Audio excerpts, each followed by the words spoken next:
Today is Tuesday, August 15th. What to know about the fourth indictment now against former President Trump, and this one includes more than a dozen felony charges. Also, it's being called one of the strongest decisions on climate change ever issued by a court. What a judge decided about fossil fuels and constitutional rights. Plus, the final bank to pay up for its potential role in the financial crisis 15 years ago. New accusations against the family portrayed in the movie The Blind Side, and how you can get free tacos on this Taco Tuesday. Those stories and even more news to know today coming up. Welcome to The Newsworthy. All the day's news in around 10 minutes. Fast, fair, fun, and on the go. I'm Erica Mandy. Thanks so much for being here. You ready? Let's do this. What was already an unprecedented development in the history of the U.S. has now happened again and again and again. Late last night, former President Trump was indicted for the fourth time this year. This time, it was a grand jury out of Georgia who charged the former president as well as 18 of his associates. The indictment accuses them of operating a criminal enterprise that tried to overturn President Biden's 2020 victory in Georgia.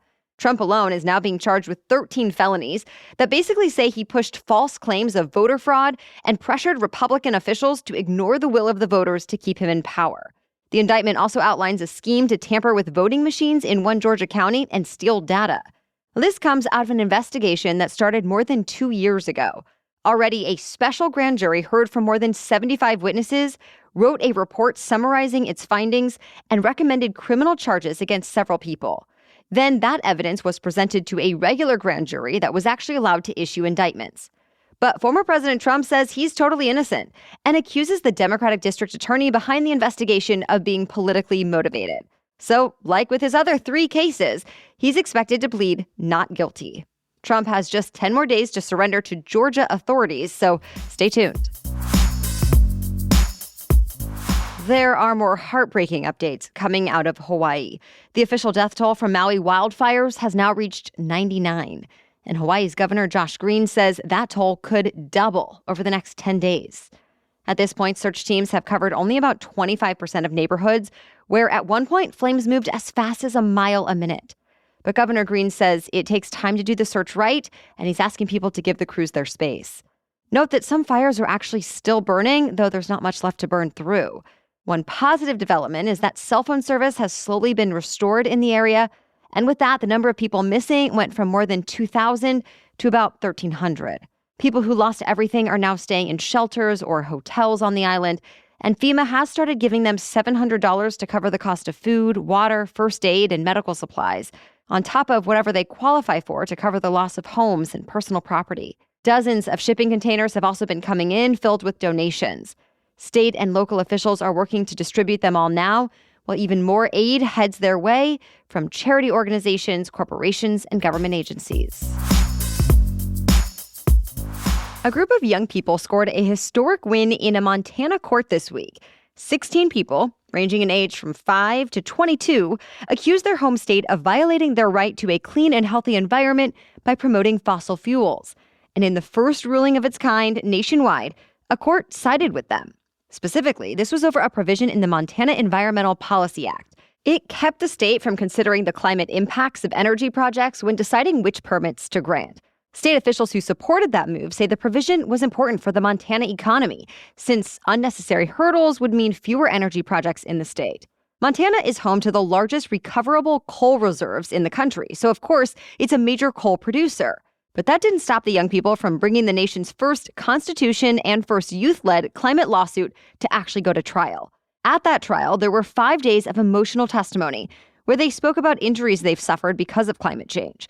For example, a 15-year-old with asthma described himself as a, quote, prisoner in my own home during periods of intense wildfire smoke. On the other side, lawyers for the state argued that Montana's contribution to greenhouse gas emissions is small compared to the rest of the world, and said even if the law did change, there would be no meaningful impact on the climate. But in the end, the judge sided with a group of young environmental activists. Now Montana is planning to appeal to the state Supreme Court, and the state's legislature is going to talk about how to update the state's policies. Though no matter what happens there, experts tell the Washington Post this verdict could influence how judges approach similar cases all around the country in the future. To be continued. All right, we have much more news for you still coming up. But first, let's take a quick break for our sponsor. I love that feeling of getting into a clean bed. But it doesn't take long for traditional bed sheets to get kind of gross, sometimes even causing allergies or skin issues to get worse. Well, Miracle Made offers a whole line of self-cleaning, eco-friendly bedding, such as sheets, pillowcases, and comforters that, get this, requires 3 times less laundry. And that's because the sheets are infused with silver that prevent up to 99.7% of bacterial growth, so they can stay fresh, giving you that clean smell and feeling longer. Plus, Miracle sheets are super comfortable. There's a reason they're on my bed right now. Go to trymiracle.com/newsworthy to try Miracle Made sheets today. And if you order now, you can save over 40%.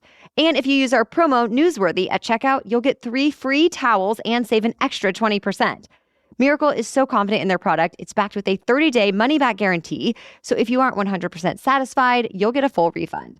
Upgrade your sleep with Miracle Made. Go to trymiracle.com/newsworthy and use that code newsworthy to claim your free 3-piece towel set and save over 40% off. Again, that's trymiracle.com/newsworthy. A small-town Kansas newspaper is getting new support and new subscribers from all around the country because of a rare police raid that some are calling heavy-handed and even illegal. Authorities went through the office of the Marion County Record a few days ago. Law enforcement seized computers, servers, and cell phones of reporters and editors that apparently have information about the outlet's investigation of the police chief. They also searched the home of the paper's owner as well as the home of a city councilwoman. More than 30 major news organizations and press freedom advocates have condemned the raid, and they urged police to return all material to the newspaper. But police say they wanted to figure out where reporters and that councilwoman got the information about a different case that ultimately was never published. And the police chief says when more info comes out, law enforcement will be vindicated, and that for now, the state has taken over the investigation. Either way, the Marion County Record, which publishes every Wednesday, is scrambling to put out the next edition without its computers and servers by tomorrow. One of the world's top investment banks is going to have to write a big check to settle a case that dates back to the financial crisis 15 years ago. UBS will pay more than $1.4 billion. It's all because prosecutors say the bank lied about the quality of mortgages that were packaged and sold to investors in a series of deals in 2006 and 2007. Then, of course, the crash happened in 2008 and sparked the most severe global downturn since the Great Depression. UBS did not admit or deny the allegations, but agreed to pay the settlement. The Swiss bank is actually the 18th firm to reach a settlement in the U.S. over the financial crisis, and prosecutors say it's their final case. Overall, deals have led to more than $36 billion in penalties.